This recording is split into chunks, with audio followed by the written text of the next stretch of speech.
Notre invité ce matin, c'est le candidat de la CAQ, la Coalition Avenir Québec, Monsieur Cédric Rémy Quevedo, qui est avec nous. Bonjour. Bonjour, ça va bien? Très bien, vous-même? Bien, merci. Merci beaucoup d'avoir m'avoir invité aujourd'hui. Ça me fait un grand plaisir de vous recevoir et de tous les de tous en fait de vous recevoir, c'est ce que je devrais dire en parlant des candidats, parce que comme je le disais, on veut un peu entendre parler de ce qui se passe chez nous. C'est quand même intéressant. Non, vous avez 21 ans. Oui. Vous êtes tout jeune. Ben oui.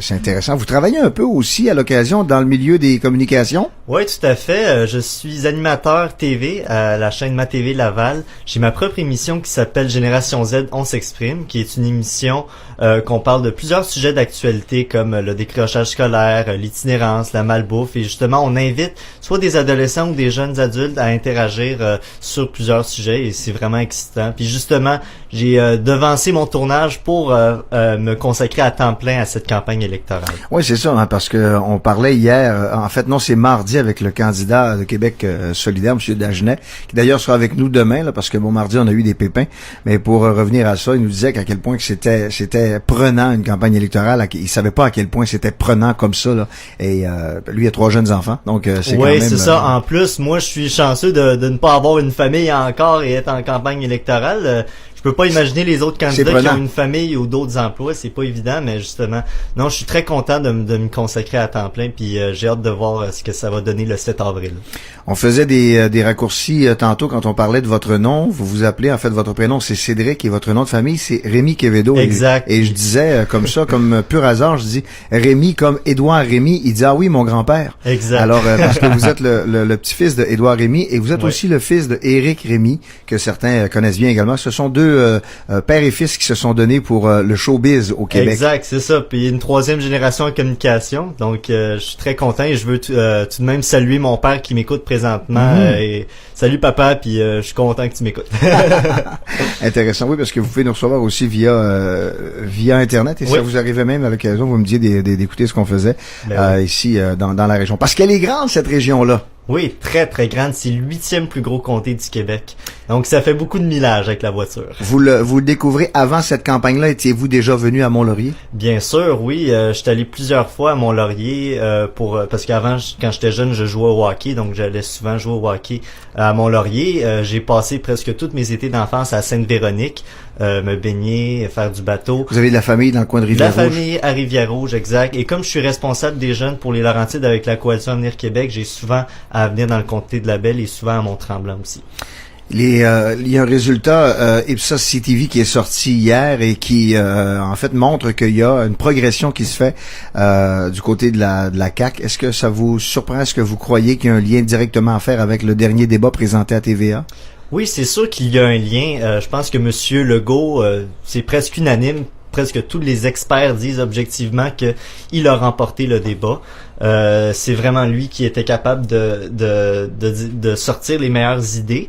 Parce qu'on voyait que ça se chicanait beaucoup entre M. Couillard et Mme Marois, tandis que M. Legault, oui, il a passé quelques attaques, mais il a voulu passer son message en démontrant nos idées et je pense qu'il l'a très bien fait dans la campagne. Donc, je suis sûr que ça a rapport, mais pas juste ça. C'est aussi le fait que quand on n'est pas en campagne électorale, souvent les médias ils parlent beaucoup du gouvernement, mais les partis d'opposition, on n'en parle pas assez. Tandis qu'une campagne électorale, c'est le moment propice pour qu'on parle des autres partis. Donc justement, plus les gens entendent parler de nous, plus ils sont conscients, ils savent, ils connaissent nos idées et ça nous avantage beaucoup. Les gens qui nous écoutent et qui se demandent quels sont ces chiffres du sondage qui est sorti dans les dernières heures, Ipsos Reid CTV, donne 37% au Parti libéral des intentions de vote, là, en fait, toutes langues confondues. Donc 37%, 28% aux péquistes, 19% pour la CAQ et 13% pour Québec solidaire. Vous, messieurs, est-ce que ça vous surprend? Quand même. Je suis surpris de voir je dirais pas la progression de la CAQ, mais plutôt le fait qu'on dirait qu'on chevauche, les trois partis se chevauchent là, de plus en plus. Là. On dirait que les chiffres changent d'une semaine à l'autre. On arrive à un résultat majoritaire, puis là, tout d'un coup, il y en a un qui a perdu des plumes au détriment d'un autre parti, etc. Fait que je pense que encore une fois, comme on le dit à maintes et maintes reprises, les sondages, le vrai sondage, c'est le 7 avril que ça se décide. Mais les y a quand même une tendance. Les derniers sondages, les 4 ou 5 derniers, c'est les libéraux. Évidemment, on parle de stabilité à 37%. C'est surtout le PQ là qui chute de 4 points là avec le dernier sondage. Je pense que pour Québec solidaire et pour la coalition Avenir Québec, évidemment, c'est des gains. Maintenant, est-ce qu'il reste assez de temps à la campagne pour faire vraiment tourner la situation de bord, comme on dit? Moi, je pense que ça va être un peu serré. On est déjà jeudi aujourd'hui. Donc, j'ai hâte de voir, mais chose certaine, en tout cas, malin celui qui peut prédire si ça sera majoritaire ou minoritaire. Il peut tellement se produire de choses le jour du vote. Qu'est-ce qui fait que vous êtes, Monsieur Rémi Quévedo, vous lancé comme ça dans une course à 21 ans, dans un côté qui est péquiste, tatoué presque mur à mur? Qu'est-ce qui fait que vous vous êtes lancé comme ça? Ben, en fait, j'ai pas le goût de faire une carrière de politicien. Je vais peut-être décevoir quelques-uns, mais dans le fond, j'ai décidé de m'impliquer plus parce qu'en fait, au sein de la coalition, je suis responsable des jeunes pour toutes les Laurentides. Mais j'ai décidé d'aller d'un pas de l'avant et de plus m'impliquer, me porter candidat parce que je considère qu'il y a beaucoup de changements à apporter dans les Laurentides, autant les Basses que les Hautes-Laurentides. Et comme je vous ai dit, j'ai de la famille dans les Hautes-Laurentides ici, j'y vais souvent. Donc, j'ai décidé par mon implication, mon leadership et ma volonté d'essayer de changer les choses ici dans le comté de la Belle. Et compte tenu justement de votre jeune âge, est-ce que vous passez beaucoup de temps à justifier le fait que vous avez les capacités malgré votre âge, ou vous êtes capable de quand même passer votre point ou de parler de votre plateforme électorale?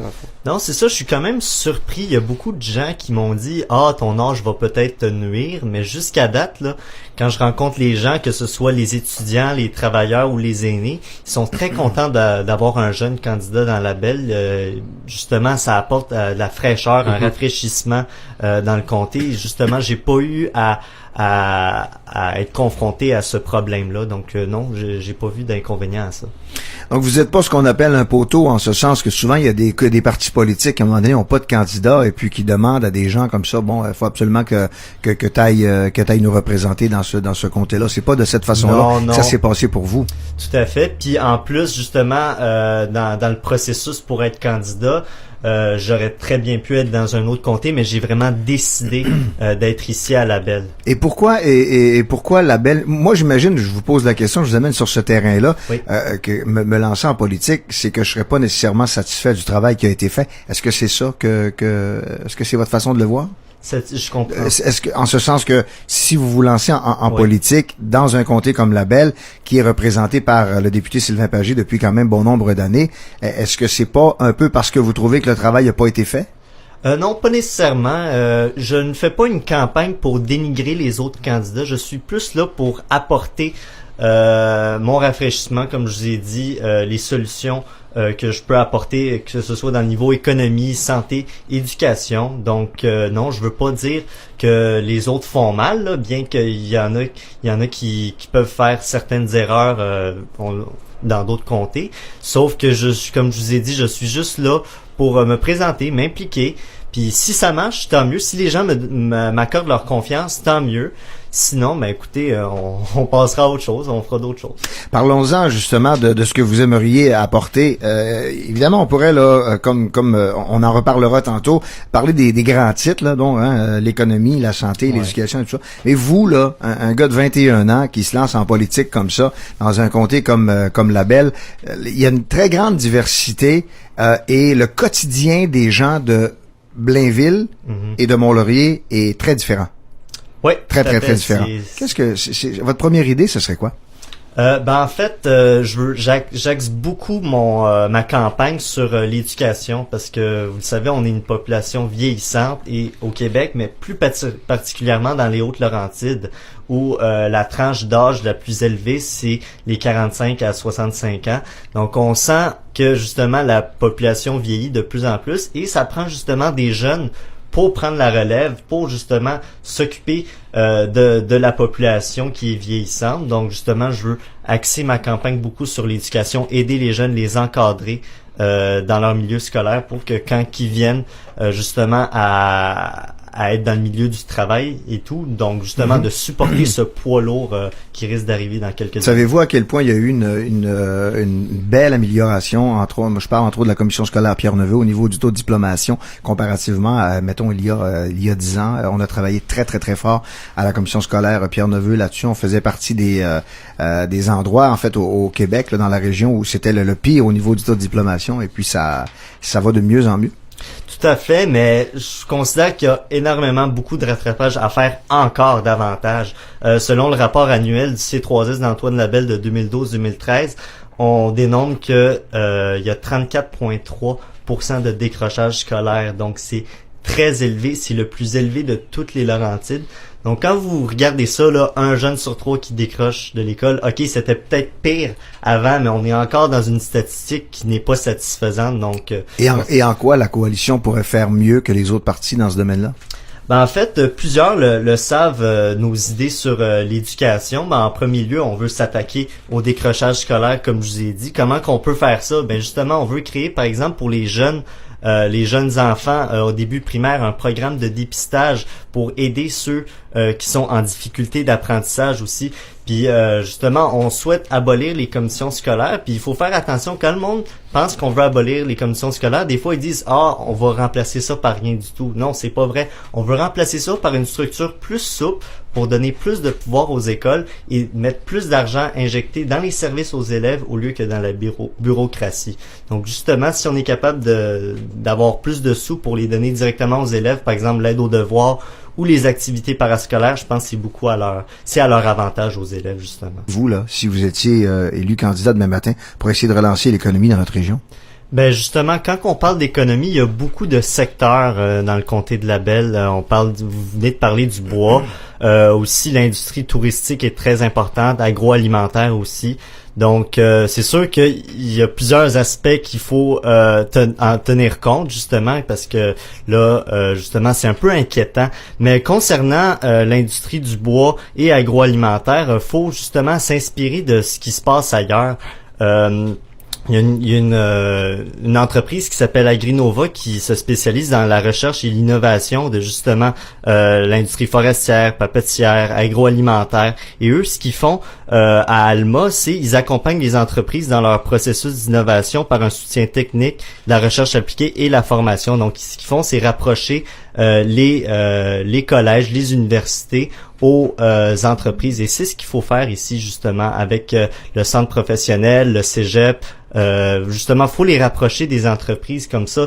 Ils vont pouvoir avoir des jeunes qui sont justement motivés dans ce qu'ils font et ça pourra justement nous aider. Concernant l'industrie touristique, c'est très important. Je pense qu'il y a beaucoup d'efforts à faire autant dans le sud du comté que dans le nord avec Mont-Tremblant, avec le village qu'on a, c'est très beau, c'est majestueux, mais justement, faut mettre plus d'efforts, faut attirer des entreprises à vouloir investir localement ici. Et justement, à Mont-Laurier, qui est par exemple la capitale du théâtre, il y a cet événement ce festival qui se fait à tous les 2 ans. Si on est capable de faire ce festival-là à chaque année, justement, ça pourrait emmener plus de monde. Donc, je considère que et dans le bois, et dans le touriste, et dans l'agroalimentaire, il y a beaucoup d'efforts à faire et dans le sud et dans le nord du comté. Quand on entend parler, Monsieur Legault parler énormément du Saint-Laurent, oui, d'investir, de créer 100 000 emplois avec le fleuve, nous, les Laurentides, on se sent loin de ça, là, et pas à peu près, là.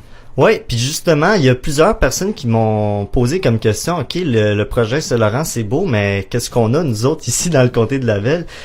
Faut faire attention. Quand on dit projet Saint-Laurent, oui, on s'occupe beaucoup de la vallée du Saint-Laurent, sauf que je vais vous donner un exemple comme quoi ça pourrait toucher les gens de Labelle ici. Dans le secteur touristique, quand il y a des touristes qui viennent au Québec, ils s'en viennent souvent dans la capitale montréalaise, la métropole plutôt, parce que la capitale c'est Québec, mais ils viennent beaucoup dans la métropole à Montréal, mais ils ne s'arrêtent pas jusqu'à là. Il y en a beaucoup justement qui montent dans les Laurentides de ces touristes-là, parce que faut aussi savoir que les Laurentides constituent la principale destination villégiature 4 saisons de tout le Québec. Donc quand les touristes viennent au Québec, c'est pas seulement pour être dans la ville, ils viennent aussi pour justement être dans les Laurentides, faire du ski, essayer nos produits du terroir.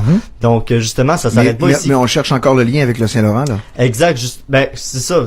Comme je vous ai dit, dans le volet touristique, les gens, quand on va les attirer à venir ici, s'arrêteront pas à Montréal, ils vont venir justement dans le Nord, on va justement faire la promotion. Le projet touristique, c'est le Saint-Laurent, les attirer par le Saint-Laurent, et une fois rendus à Montréal. Exact, une fois rendus au Saint-Laurent, justement, ils vont venir dans les Laurentides. Je vois justement dans ma campagne, là, quand je rencontre des gens, des fois, je leur serre la main, je leur dis bonjour, puis justement, c'est soit des Américains ou des Européens, ils ne viennent pas de Mont-Laurier ou de Mont-Tremblant.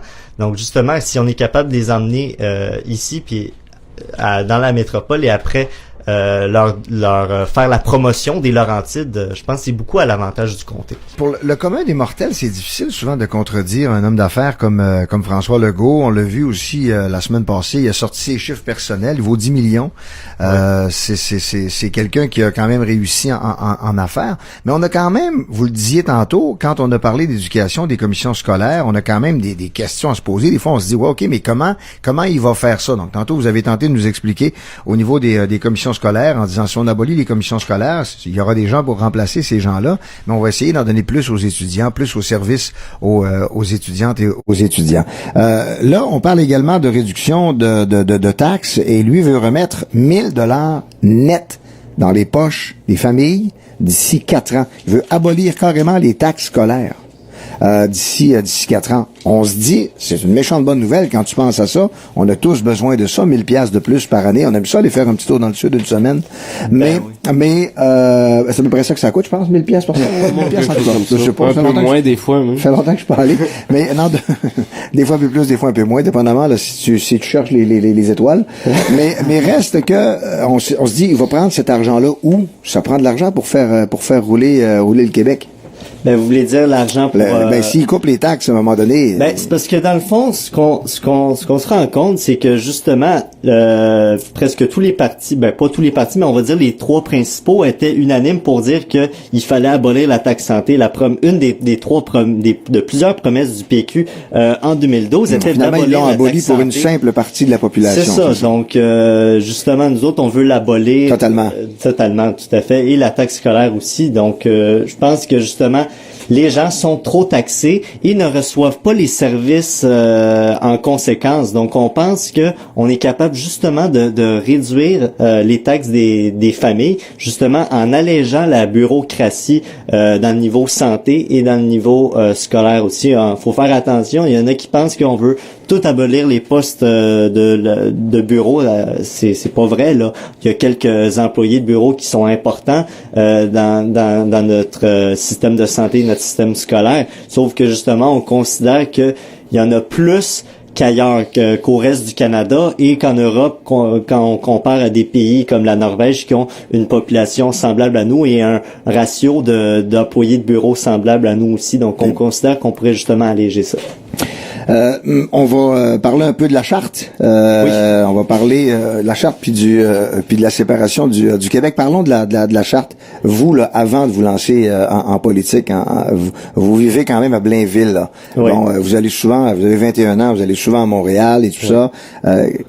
Votre idée par rapport à ça, est-ce que c'est vraiment le parti qui vous a fait changer d'idée, ou vous aviez déjà une idée et vous la changez pas en lien avec la charte? Non, j'ai été surpris que justement quand la coalition a dévoilé son projet de charte, c'était le même que justement mes valeurs à moi aussi, qui sont que justement, juste vous mettre en contexte là, que vous avez 2 extrêmes. Les libéraux, eux autres, ils veulent mettre ce problème-là dans les poubelles.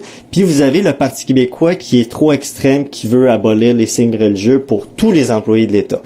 Nous autres, ce qu'on dit à la coalition, c'est que justement, quand on n'est pas capable de régler un problème, coupons la poire en 2. Vous savez ce qui s'est passé avant avec le problème de la grève étudiante. Il y avait le Parti libéral qui voulait justement rien faire pour régler la situation, puis on est rendu en élection. Donc justement, je pense que Mme Marois aussi fait ça. Elle essaie d'étirer le problème pour justement parler de ça durant toute son élection, mais je veux juste vous dire, parce que nous autres, avec la coalition, on en a parlé beaucoup de la charte, Puis on est tanné un peu parce qu'il y a d'autres priorités comme l'économie, mais nous autres, ce qu'on dit à la coalition, c'est qu'on abolit les signes religieux seulement pour les employés en autorité. Donc, c'est-à-dire les gardiens de prison, les juges, les enseignants. On considère que eux autres, justement, sont en autorité.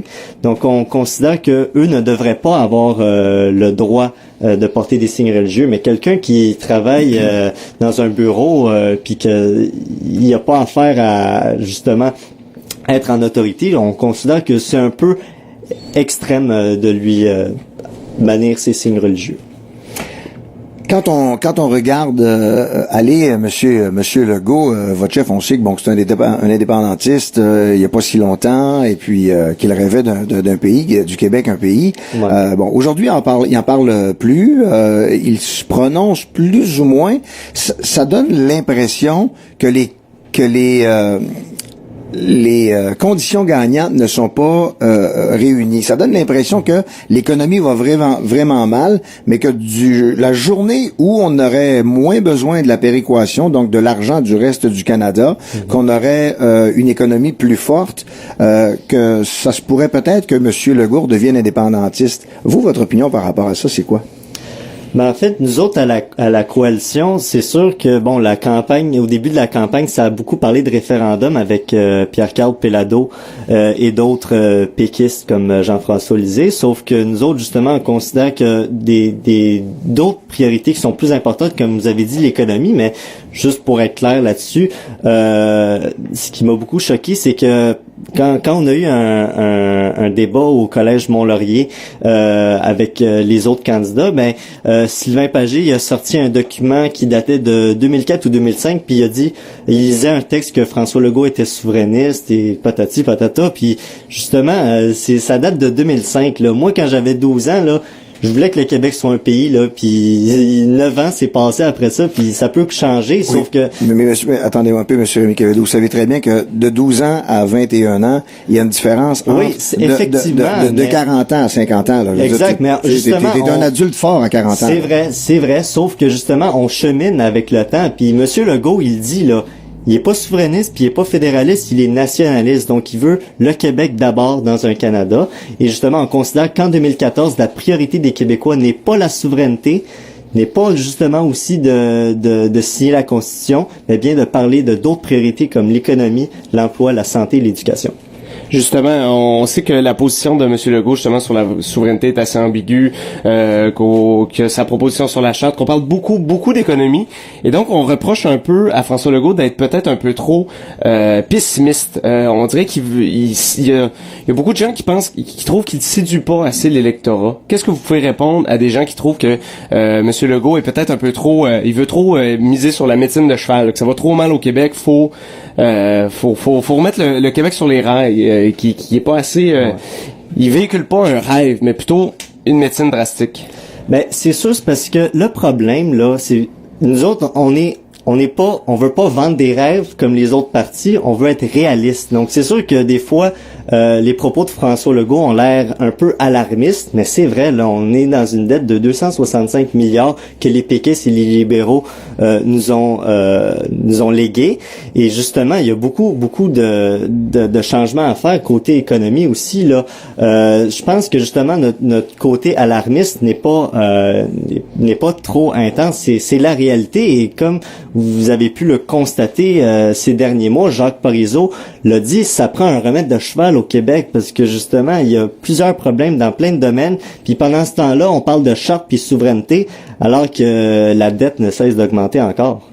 Il y en a qui reprochent également à votre chef François Legault de ne pas respecter ses adversaires. Il a utilisé parfois des langages assez difficiles, notamment M. Couillard. Au lieu de l'appeler M. Couillard, l'appeler Couillard. Souvent, essayer de prendre des phrases assassines. Est-ce que vous pensez pas que les gens n'aiment pas ça non plus, les gens qui écoutent, qui suivent la politique? On dit qu'il y a beaucoup de traînage dans la boue, tout ça. Le langage aussi envers l'adversaire. Est-ce que vous pensez que M. Legault a respecté suffisamment ses adversaires dans la campagne? Ben, vous le savez qu'en campagne électorale, c'est vraiment une lutte pour justement voir qui pourra remporter les élections. Mais on pourrait très bien parler aussi de Madame Marois qui, pendant le débat, ne laissait même pas parler ses adversaires. Donc, on le sait, là, c'est une lutte. Chaque chef, je suis convaincu que leur but, c'est d'améliorer le Québec.